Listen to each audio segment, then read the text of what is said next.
The fire had been out since the previous morning. Not smoldering, not low. Out. Cold ash, cold iron, cold air inside the firebox. And yet, when a neighbor pressed his bare hand flat against the interior wall of that cabin on the second day of the storm, the stone was still warm. Not faintly warm. Warm enough to make him pull his hand back and stare. Outside, the temperature had dropped to 11 degrees Fahrenheit. The wind was cutting sideways across the valley, driving snow under doors, around window frames, through every gap that a single-wall cabin could offer. 3 other homesteads in that settlement were burning firewood around the clock just to keep the interior above freezing. One family had already burned through their entire week's supply before noon. This cabin had burned nothing since yesterday. It looked strange from the outside. It had always looked strange. The walls were thick in a way that seemed wasteful, almost clumsy, like someone had made a mistake in the planning and then refused to admit it. The neighbors had noticed from the beginning. Some had laughed outright. Others had been more polite about it, asking questions that were really just criticisms dressed up in curiosity. Why would anyone double the weight of the walls and cut the interior space down by nearly a foot on every side? What was the point of hauling that much stone when wood was right there, plentiful and fast to work with? The man who built it had not given them a satisfying answer. He had just kept building. Now it was the second day of the worst cold snap that settlement had seen in over a decade, and he was sitting inside that cabin, warm, with no fire burning, while his neighbors were rationing split logs like they were gold. Something was happening inside those walls, something that had nothing to do with luck and nothing to do with magic. The answer was hidden in the stone itself, in the weight of it, in the way it absorbed heat during the hours when the fire was burning, and then refused to let that heat go, slowly, quietly, long after the flames were gone. But understanding why it worked means understanding what the stone was actually doing, and why every objection the neighbors raised, though it sounded completely reasonable, was measuring the wrong thing entirely. If you want to know what that builder understood about heat that the rest of the settlement missed, stay with this story. And if you're watching from somewhere cold right now, drop your location in the comments below. We would love to know where this is reaching. And if you find this kind of history worth preserving, subscribing takes 1 second and helps more people find it. He arrived at the settlement in the late summer, which gave him roughly 2 months before the cold set in. Not a lot of time. Most men who came to that part of the frontier with winter approaching made the same calculation. Raise the walls fast, get a roof over your head, worry about everything else later. Speed was survival. Perfection was a luxury for the second year. He did not make that calculation. Local accounts from that period describe him as a quiet man, methodical in a way that some read as confidence and others read as stubbornness. He had come from a region where stone was not a curiosity, but a fact of life, where buildings were expected to last not 1 winter, but several generations, and where the people who built them had learned, through long and sometimes bitter experience, that the fastest wall and the warmest wall were rarely the same wall. He started with the foundation, which was unremarkable. Fieldstone, dry stacked and leveled, the same as any other cabin going up that season. Then he raised the interior frame. Logs, squared and notched, fitted together with the same methods every other builder in that settlement was using. Up to that point, no one was paying particular attention. Then he started building the outer shell. It went up about 10 inches away from the exterior face of the log wall, a second skin of mortared stone, laid course by course, rising with the interior frame but not attached to it. A wall beside a wall, a cabin inside a cabin. The gap between them was left deliberately. Some accounts suggest he packed it with dried moss and wood shavings. Others say he left it as a sealed air channel. Either way, the intention was the same: to create separation between the structural wood and the thermal stone. The neighbors noticed almost immediately. At first, the questions were mild, the kind of curiosity that any unusual construction method draws. But as the stone shell climbed higher, and as it became clear that this was not a temporary scaffolding or a mistake being corrected, the questions sharpened. A man building a cabin 3 plots over stopped by one afternoon and looked at the double wall for a long time without saying anything. Then he asked why anyone would do that to themselves. The builder gave a short answer. Something about the stone holding the heat. The neighbor nodded slowly, in the way that people nod when they have already decided the other person is wrong, but do not want to start an argument. He walked back to his own cabin, which had one wall and was nearly finished, and he said nothing more about it. Others were less restrained. Oral histories from that community, recorded decades later, mention the stone cabin with a particular kind of amused disbelief. The word wasteful comes up more than once. So does the phrase too heavy. One account describes a small group of men standing near the construction site and doing rough calculations out loud about how many additional cords of wood could have been split in the time it was taking to haul and mortar that much stone. The math, by their reckoning, did not come close to making sense. What none of them were calculating, because it had never occurred to them to calculate it, was how many hours of heat that stone would hold after the fire went cold. They were thinking about effort going in. They were not thinking about energy going out.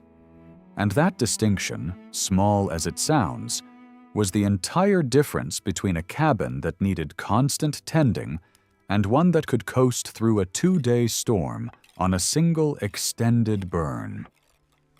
But the builder did not explain any of this. He just kept laying stone, course by course, until the shell was complete.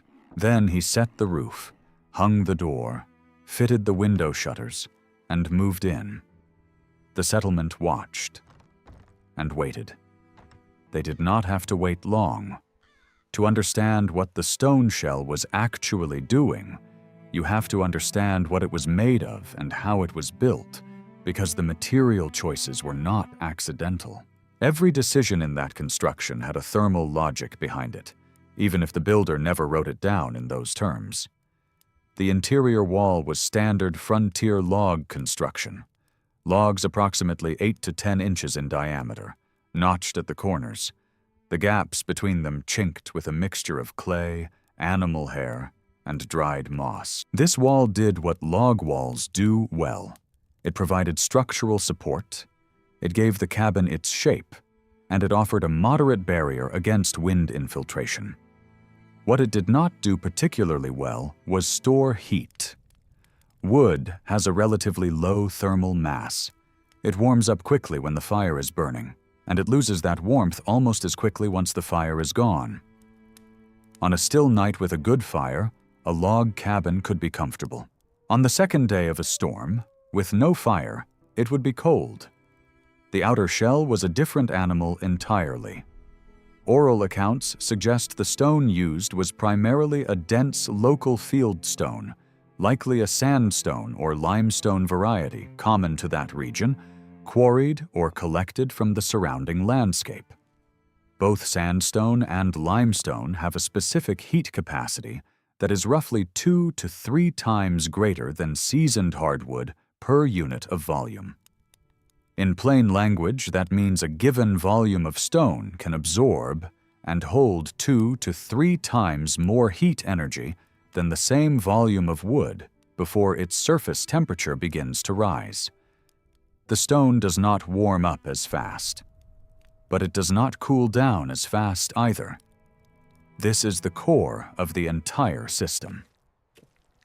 The shell was laid in courses using a lime-based mortar, which was common for the period and the region. The mortar served 2 purposes. First, it bonded the stones into a unified mass rather than leaving them as individual pieces, which significantly increased the effective thermal storage of the wall as a whole. Second, it sealed the outer surface against air infiltration, which is one of the primary mechanisms by which cold penetrates a wall. A dry stacked stone wall, however beautiful, has gaps. A mortared wall does not. The gap between the log wall and the stone shell deserves particular attention because this is the element that confused the neighbors most and that made the construction look extravagant or wasteful from the outside. That gap was approximately 8 to 10 inches wide. If it was packed with insulating material, as some accounts suggest, it served as a dead air barrier, slowing the rate at which heat conducted outward from the interior log wall to the exterior stone. If it was left as a sealed air channel, it would have served a similar function, since still air is itself a reasonable insulator. Either way, the gap meant that the stone shell was not drawing heat directly out of the interior. It was absorbing the heat that radiated outward from the logs and storing it in its own mass, acting as a buffer between the warm interior and the cold exterior air. The total wall assembly, log wall plus gap plus stone shell, added up to roughly 22 to 26 inches of composite construction. A standard single-wall log cabin of the same period might have 8 to 10 inches. The difference in wall thickness alone tells you something about the difference in thermal behavior. But thickness is not the whole story. What matters is not just how much material there is, but what that material does with heat energy over time.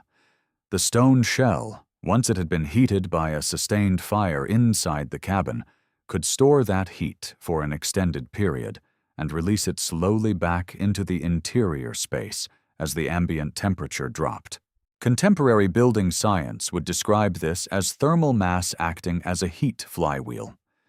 The stone absorbed energy during the peak heating period and then released it gradually, dampening the temperature swings that made ordinary cabins so difficult to keep warm through a long, cold night or a multi-day storm. The neighbors saw extra weight and extra labor. What they were actually looking at was a heat battery built from field stone and lime mortar. The fire was just the charger. The walls were where the energy actually lived.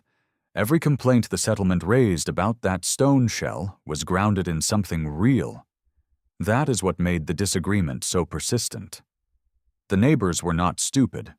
They were experienced builders, men who had put up functional cabins in difficult conditions and kept their families alive through hard winters. Their objections had weight, both literally and figuratively. The problem was not that they were wrong about the facts. The problem was that they were solving for the wrong variable. The first and loudest objection was structural. More stone meant more weight, and more weight meant greater stress on the foundation. This was a legitimate engineering concern. A standard frontier cabin sat on a dry, stacked stone foundation adequate for the load it was designed to carry. Adding an exterior stone shell increased the total wall weight considerably, and a foundation that settled unevenly under that added load could crack walls, shift door frames, and create gaps that would let cold air pour through exactly where you did not want it. The neighbors had seen this happen with poorly planned construction before. Their concern was valid. What they did not account for was the fact that the builder had widened and deepened his foundation from the beginning. It was not an afterthought. It was the first decision he made. The foundation was sized for the total load the completed structure would carry, stone shell included. The extra labor at the foundation stage, which the neighbors had noticed and chalked up to excessive caution, was actually the structural preparation that made the whole system viable. You cannot add a stone shell to a foundation that was never designed to hold one. But if you plan for the shell from the first course of stone in the ground, the structural argument disappears entirely. The second objection was thermal, and this one was more subtle.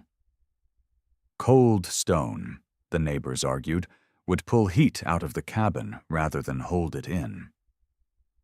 On a bitter morning before the fire was lit, that outer shell would be frozen solid. Touch it, and your fingers would stick. How could something that cold possibly help keep the interior warm? This objection sounds correct. In fact, it is describing a real phenomenon. Cold stone does conduct heat away from a warmer surface. But the objection applies only to the exterior face of the shell, which was exposed to the outside air. The interior of the shell, separated from the log wall by the insulating gap, was not starting the day at outside temperature.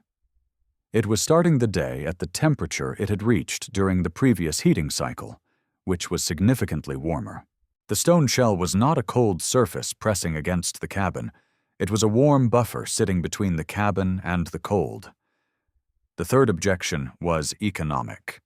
Time spent hauling and mortaring stone was time not spent splitting firewood, tending livestock, or completing any of the 100 other tasks that frontier survival demanded. The neighbors calculated the labor investment in the stone shell and compared it against what that labor could have produced in split wood, and by that measure the stone cabin looked like a bad trade. Except that the calculation ignored the other side of the ledger. Every cord of firewood saved across a winter of reduced burning was a cord of labor not spent cutting, splitting, and hauling. Oral accounts from the community suggest that the builder's firewood consumption over the course of that first winter was roughly 30 to 40% lower than comparable single-wall cabins of similar floor area. Spread across multiple winters, the labor invested in the stone shell paid itself back, and then some. The fourth objection was spatial. The double wall reduced interior floor space. A cabin of the same exterior footprint with double walls had a noticeably smaller living area than one with standard single-wall construction. This was simply true, and there was no clever reframing that made it disappear. The builder accepted a smaller interior in exchange for a warmer and more thermally stable one. Whether that trade was worth it depended entirely on what you valued. For a family that intended to stay in that location for many years, the answer was clearly yes. For a man who was building fast and planning to upgrade later, the answer might be different. None of these objections, taken individually, was irrational. Taken together, they formed a coherent case against the stone shell approach, grounded in real observations and real constraints. The problem was that they all shared the same blind spot.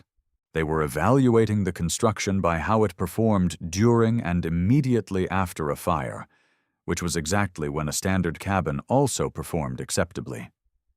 No one was asking how the stone cabin would perform 12 hours after the fire went out, or 24, or 48. Because in a standard cabin, those were not numbers that mattered. The fire would be burning again long before it became an issue. In this particular cabin, those were the only numbers that mattered. And the winter that was coming would make that very clear.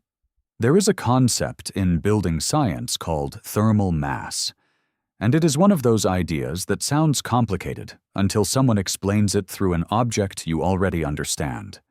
A cast iron skillet is thermal mass. You put it on a burner, and it takes longer to heat up than a thin aluminum pan.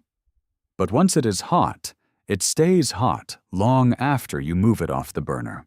Set a piece of meat on a cold aluminum pan, and the pan cools almost immediately. Set it on a properly preheated cast iron skillet, and the skillet keeps cooking even without the flame. The mass of the iron is storing heat energy and releasing it gradually. The skillet is doing what the stone shell was doing. The difference is scale. Stone walls behave the same way, but the amounts involved are significant enough to change the thermal character of an entire building. A stone wall that is 12 inches thick and running the full perimeter of a modest cabin might contain anywhere from 3,000 to 5,000 pounds of material, depending on the density of the stone.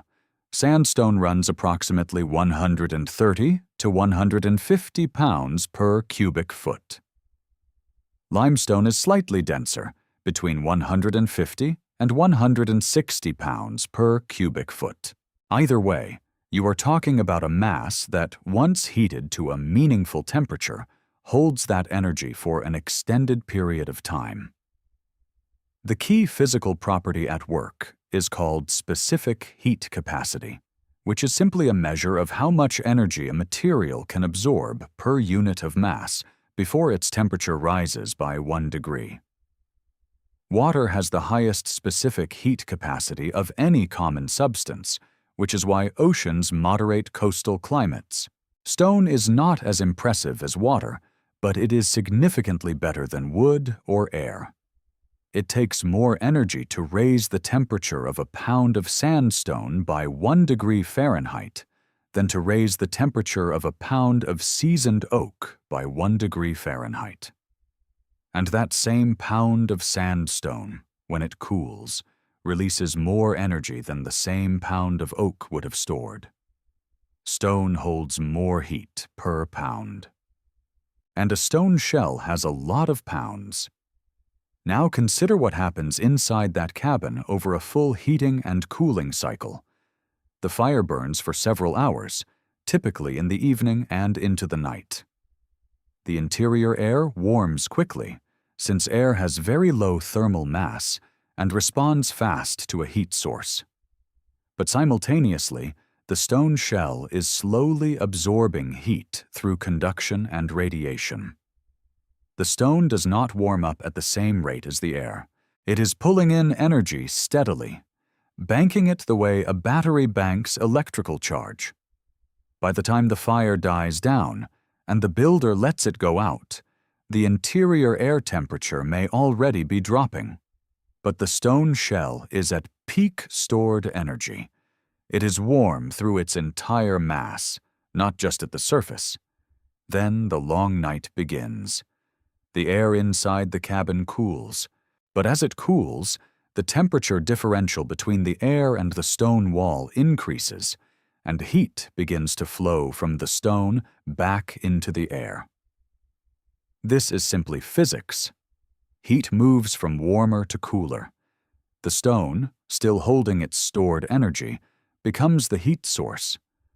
It radiates gently, continuously, into the interior space, not at the intensity of an open fire, but steadily, persistently, hour after hour.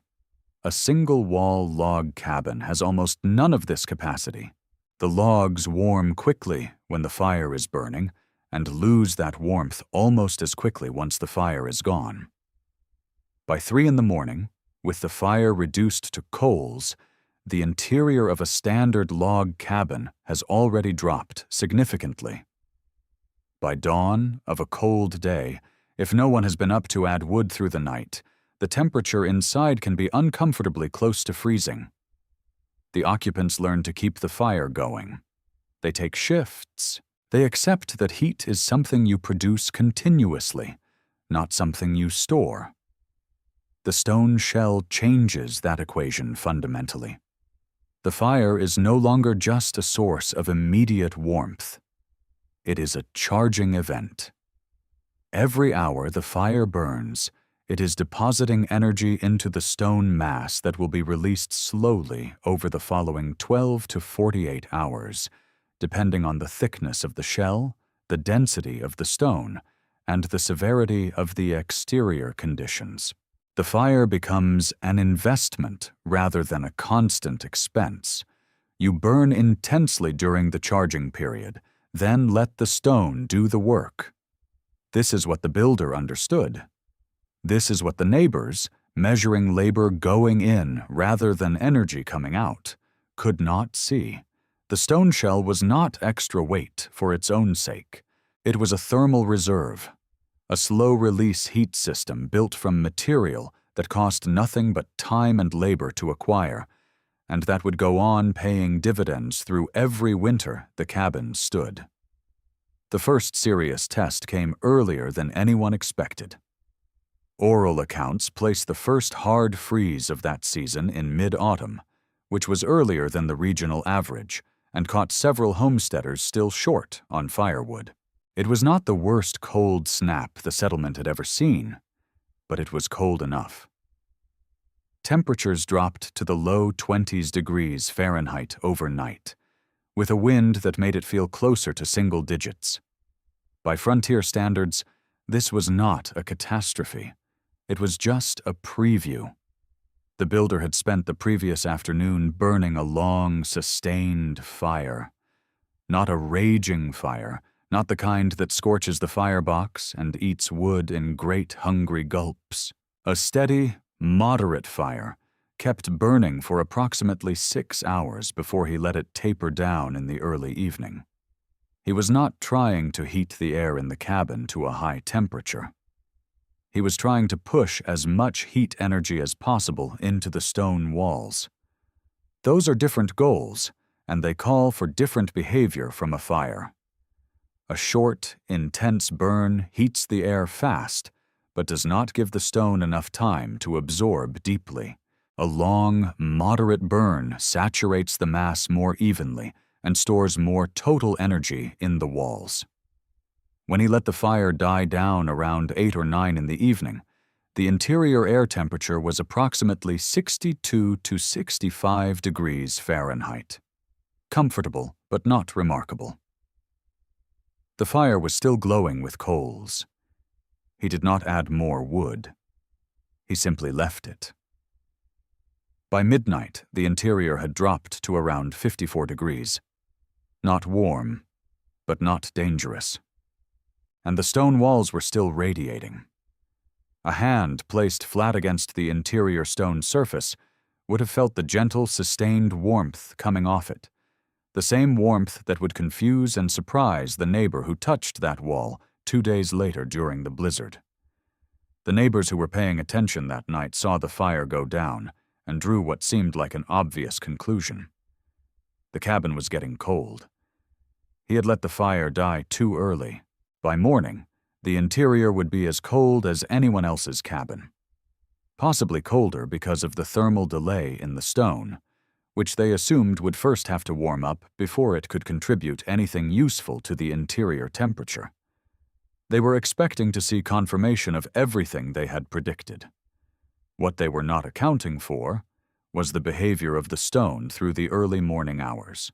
Between midnight and dawn, when exterior temperatures hit their lowest point and the wind continued to press against every wall in the settlement, the neighboring cabins needed active fires to stay above freezing. Some accounts suggest that families in standard log cabins were waking every 2 to 3 hours through the night to tend the fire. The heat production was continuous because the heat storage was essentially zero. The moment you stopped adding fuel, the temperature began to fall. In the stone cabin, the walls were still releasing energy. The rate of release was slow, far slower than an open fire, but it was continuous, and it required nothing from the builder. He slept. The stone worked. By the time dawn came, and the exterior temperature began to climb back above the overnight low, the interior of that cabin had not dropped below 48 degrees Fahrenheit. Cold, certainly, but survivable without a fire. The occupants were not in danger. The livestock water inside the cabin had not frozen. The stored food was fine. His neighbors, emerging that morning after a broken night of fire tending, looked at his cabin with a different kind of attention. Not laughter, not quite, but a quieter, more calculating regard. One of them reportedly asked how much wood he had burned the night before. When he told them, the number was low enough that there was a pause in the conversation. Half what a comparable cabin had burned to achieve similar results. In some cases, less than half. This should have been the end of the argument. But people rarely change their minds based on a single data point, especially when they have invested their confidence in the opposing position. The settlement largely filed the observation away and moved on. They told themselves it was a mild night, that the cabin was smaller inside and therefore easier to heat, that there were probably other factors they were not seeing. Then the real winter arrived. It arrived without much warning, which was not unusual for that part of the frontier. A shelf of clouds came in from the northwest on a Tuesday afternoon, low and dense and the color of old iron, and by nightfall the temperature had already dropped 15 degrees Fahrenheit from the midday high. By the following morning, the thermometer outside the trading post at the edge of the settlement was reading 8 degrees Fahrenheit. The wind had shifted north and was blowing hard, sustained and cutting, driving snow horizontally across the open ground between the homesteads. By the second full day of the storm, several accounts agree that temperatures had fallen to somewhere between 2 degrees and 5 degrees Fahrenheit, with gusts that pressed against the cabin walls like something alive and deliberate. This was not a test anyone had planned for. It was simply winter doing what winter does in that country, arriving fully and without apology. But for the purposes of what we are discussing, it could not have been scripted better if someone had tried. The builder had seen the clouds building the previous afternoon and made his calculations accordingly. He spent the last hours of daylight burning a long, careful fire. Not rushing it, not cramming the firebox, but sustaining a steady burn that pushed heat steadily into the stone mass over a period of approximately 7 hours. By the time the storm was fully on them and the visibility outside had dropped to near zero, he let the fire taper down and then go out entirely. The cabin interior was sitting at around 68 degrees Fahrenheit. The stone walls were saturated with stored heat. He closed the interior shutters to reduce radiant heat loss through the window openings, checked the door seal, and went to sleep. Across the settlement, the situation was considerably more active. Families who had been managing their firewood supplies comfortably through the early winter suddenly found themselves burning at a rate they had not anticipated. A storm that locked them inside for 2 days with temperatures in the single digits required near-continuous fire. Some accounts from that period, recorded in local community histories and family journals, describe shifts through the night, one family member staying awake to feed the fire every 2 to 3 hours, while others tried to sleep. Wood piles that had seemed adequate shrank visibly. One family with 2 young children reportedly burned through their entire remaining supply before the second night of the storm was over and had to accept firewood from a neighbor, which created a debt that took most of the following spring to repay. The builder's fire had been out for more than 30 hours when the same neighbor who had questioned the construction that first summer pressed his hand to the interior stone wall and felt the warmth still radiating from it. 30 hours.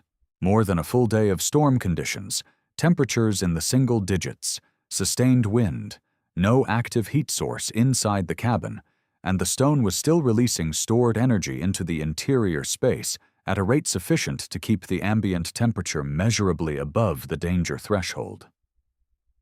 Interior temperature measurements from that period are necessarily approximate, but oral accounts are consistent in describing the cabin as cold but livable on the second day of the storm, while neighboring structures of similar size had dropped to temperatures that made sustained habitation uncomfortable and, for the very young and very old, genuinely risky. The difference in interior temperature between the stone cabin and the nearest comparable single wall structure at the 40-hour mark of the storm was later estimated by people who had been in both buildings and who had reason to pay close attention at somewhere between 12 and 18 degrees Fahrenheit. In conditions where the exterior temperature was in the single digits, that gap was not a comfort difference. It was a survival difference. The builder ran no experiments. He kept no instrument logs. He had simply built what he knew how to build, and the winter had confirmed what he had expected it to confirm. His neighbors had no more jokes about extra stone and wasted labor. They stood in the wind outside his cabin and looked at the walls with an expression that those old community histories, with some consistency, describe as something between respect and reluctant admission. The trial was over. The verdict had been delivered not by argument or demonstration, but by 8 degrees Fahrenheit and 40 hours of silence from a cold firebox. After that storm, the settlement began paying closer attention. Not with instruments or formal measurements, because that was not how frontier communities operated, but with the kind of careful, practical observation that people develop when their survival depends on understanding what actually works. Conversations happened. Questions were asked more seriously than before. And over the course of that first full winter, a rough but consistent picture emerged from the accumulated observations of the people who had been watching. The stone cabin burned firewood at a rate that, by the estimates of the people who saw it through that season, ran approximately 30 to 35% lower than comparable single-wall cabins of similar floor area under equivalent weather conditions. Some accounts suggest the savings were closer to 40% during the most severe stretches of cold, when the differential between interior and exterior temperatures was greatest, and the thermal mass of the stone shell had the most work to do. In practical terms, for a cabin that might otherwise require between 4 and 5 cords of firewood to get through a full winter, a 35% reduction represented something close to 1.5 to 2 cords of wood saved. That is not a rounding error. That is a meaningful reduction in one of the most labor-intensive resources a frontier homesteader managed. The heat retention window, the period during which the stone shell continued to release usable warmth into the interior after the fire was allowed to go out completely, ran consistently between 36 and 48 hours under typical winter conditions. During the worst cold of that particular season, when exterior temperatures were in the single digits Fahrenheit and the wind was pushing hard against the north face of the building, the retention window shrank somewhat to somewhere between 24 and 30 hours. Even at the low end, that is a full day of heat without a fire. For a family managing a tight firewood supply through a long winter, the ability to let the fire rest for an entire day without losing livable interior temperatures was an extraordinary practical advantage. The interior temperature stability, which is perhaps the most important metric from a human comfort and safety perspective, was equally significant. A standard single-wall log cabin of that era and region might see interior temperature swings of 20 to 30 degrees Fahrenheit between the peak of the fire in the evening and the coldest point of the following morning.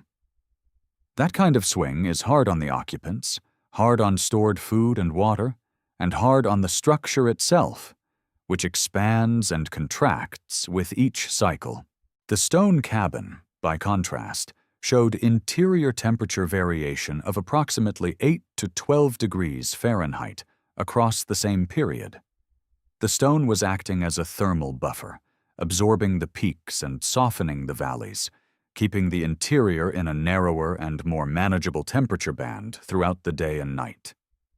To put some concrete numbers to it, on a night when the exterior temperature sat at 15 degrees Fahrenheit with moderate wind, a well-managed fire in the stone cabin might bring the interior to 65 degrees Fahrenheit by late evening. By dawn, with no fire burning through the night, the interior would likely have settled to around 52 to 55 degrees Fahrenheit. Cold enough to want a coat, but far above freezing. Water did not freeze. Food did not spoil. The family slept without tending the fire. A comparable single-wall cabin under the same exterior conditions, managed the same way, might have dropped to 35 or 38 degrees Fahrenheit by dawn. At that temperature, water freezes. Food is at risk. The occupants are cold in ways that accumulate over a long winter into genuine health consequences. The stone shell represented roughly 4,000 to 5,000 pounds of additional material in the wall assembly, depending on the exact dimensions and the density of the local stone. That mass, heated to an average temperature of around 80 degrees Fahrenheit through the wall cross-section during a good charging burn, and then cooling at the rate physics required it to cool through a cold night, was releasing something on the order of 8,000 to 12,000 British thermal units of heat energy back into the interior over the discharge period. To put that in perspective, a typical wood fire burning at moderate intensity produces roughly 8,000 to 10,000 British thermal units per hour. The stone shell, fully charged, was delivering the rough equivalent of 1 to 1.5 hours of active fire spread across a period of 36 to 48 hours. Slow, steady, and automatic. The neighbors who had done their original calculations about hauling stone versus splitting wood had been measuring effort going in. These numbers told a different story. They measured energy coming back out, long after the effort was over. And on that ledger, the stone cabin was not a mistake. It was an investment with a very long payback period, denominated not in dollars but in warmth, in sleep, and in the quiet confidence of knowing that whatever the night brought, the walls were working. The builder did not invent this. That is perhaps the most important thing to understand about his story. The stone shell over a wood frame was not a novel idea born from one man's stubbornness on one frontier. It was the inheritance of a much older tradition, one that had been developed, tested, refined, and validated across centuries and continents long before anyone broke ground on that particular settlement. In Scotland, the Black House tradition produced buildings with double-skin walls filled with compacted earth, a construction method that survived in the Outer Hebrides for several hundred years, not because the people there lacked access to better materials, but because the approach worked with a thoroughness that more fashionable construction methods could not match. The outer wall of a Scottish black house was not structural in the modern sense. It was thermal. It was a buffer against the wind and cold of the North Atlantic coast, and it did its job with the same quiet efficiency that the stone shell on the frontier cabin did. The principle was identical. The geography was different. The physics was the same. In Scandinavia, the Norse longhouse tradition incorporated thick stone and turf walls in combination with a central hearth, a configuration that distributed heat from a single fire source through the mass of the building envelope, rather than radiating it directly into the air and losing it immediately. Viking-age structures excavated at sites across Iceland and Greenland show wall assemblies that would be recognizable to anyone who has studied the stone cabin story. Composite walls designed not for rapid heating, but for sustained retention. These were not primitive buildings. They were buildings engineered for the specific thermal problem of keeping people alive through subarctic winters with limited fuel. Indigenous communities across the northern territories of North America had developed analogous strategies through their own long experience with the same problem. The sod house of the plains, the barabara of the Aleutian Islands, the semi-subterranean lodges of various northern peoples all relied on the same fundamental principle. Use mass and earth to stabilize interior temperature, reduce dependence on active fire, and make the building itself a participant in the thermal management of the space, rather than just a container for whatever heat you could generate. The specific materials differed. The cultural traditions that carried the knowledge forward differed.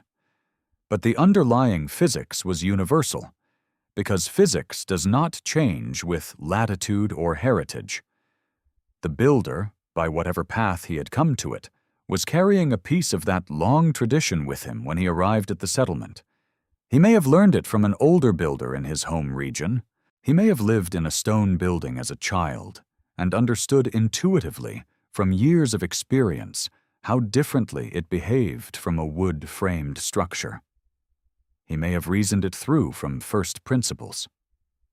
The exact origin of his knowledge is not recoverable, but the knowledge itself was ancient and proven, and his use of it was not the eccentricity his neighbors took it for. It was continuity with a practical engineering tradition that the frontier, in its preference for speed and readily available timber, had largely set aside. This is the part of the story that the neighbors could not see, because they were standing inside a single chapter of history and had no way to read the longer arc. What looked like waste was accumulated wisdom. What looked like stubbornness was the application of a tested system. What looked like an unusual choice was, in fact, the most well-validated approach to cold-weather construction that had ever been developed by people who actually needed to survive cold weather rather than merely study it. The modern world eventually arrived at its own version of the same logic through the development of high-mass passive solar design, through the thermal flywheel calculations of contemporary sustainable architecture, through the growing recognition that buildings can be partners in energy management rather than simply enclosures to be heated and cooled by mechanical systems. The language is newer. The physics degree is the same physics that the builder was using when he laid the first course of his stone shell on a summer morning while his neighbors looked on and shook their heads. He built a wall they laughed at. The wall outlasted their laughter by a considerable margin, and the warmth it held, long after the fire was cold and the storm was raging, and the rest of the settlement was burning through its wood supply, was not luck. It was not magic. It was the patient, accumulated knowledge of every builder who had ever understood that the best heat is the heat you do not have to keep making. There is a kind of knowledge that doesn't live in books. It lives in the angle of a wall, in the depth of a foundation, in the choice of stone over convenience and weight over speed. It is knowledge that gets passed from hand to hand, from building to building, from one winter's hard lesson to the next generation's better instinct. It is knowledge that can be lost. And on the American frontier, in the rush of settlement and the abundance of timber and the constant pressure to build fast and move on, a great deal of it was. The builder whose stone shell held heat for 48 hours during a blizzard was not a genius. He was a man who remembered something that the people around him had forgotten or had never had the chance to learn. He paid attention to the physics of the problem rather than the social cost of the solution. And when the winter came, the physics rewarded him in the currency that mattered: warmth, sleep, and a firewood pile that still had wood in it when his neighbors were borrowing. The lesson is not that stone is always better than wood, or that every modern building is wrong, or that the frontier builders had nothing left to learn. The lesson is simpler and harder than any of those. The lesson is that the measure of a building is not what it looks like when the fire is burning and the weather is mild. The measure is what it holds when the fire goes out and the storm does not. That is the verdict the winter delivered. That is the verdict that has been delivered, in different landscapes and different languages and different centuries, every time a builder chose mass over speed and patience over convenience. And that is the verdict that the stone shell, warm to the touch on the second day of a blizzard with nothing burning inside it, delivered to a settlement that had made up its mind too early and measured the wrong thing entirely. If this story stayed with you, leave a comment below. Tell us where you are watching from, and tell us what you would build differently. The best knowledge in this community comes from the people in it, and we read every response. Thank you for watching. We will see you in the next one. This content is produced for educational and historical purposes only. It does not substitute for professional engineering, building code compliance, or structural advice.